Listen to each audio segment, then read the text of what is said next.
Morning guys, hope you're all well. Today I wanted to talk to you about equity and using equity at the opportune time according to the property market that you're currently in.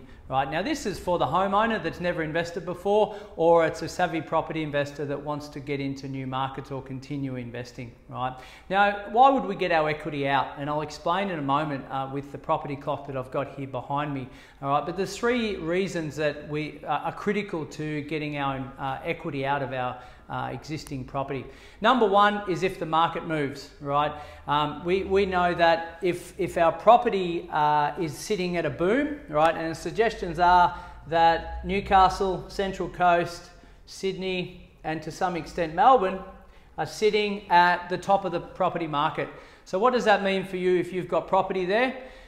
That means that we're saying in 6 to 12 months time there could be a flattening or a readjustment of that particular market. Does that make sense?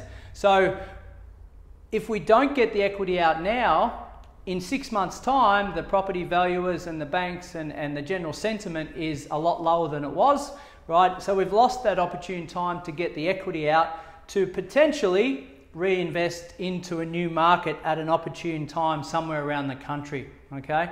So the second reason as to why we would get some equity out is to say, well, who knows what the future holds?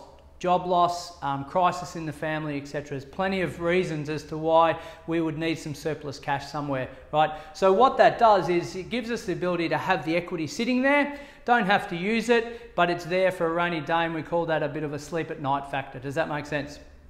The third point is if the market or potentially investing in the new market and the market has moved, we haven't got the cash or deposit for that new purchase, which could delay our investing by up to 5 to 8 years, right? So that's a big time in your investing, especially if you want to retire in the next 15 to 20 years, right? So just sort of bring you that. Hopefully you got some good knowledge out of it. But as always, if you're unsure or need some further explanation on that, give us a call direct and the coffee's on me.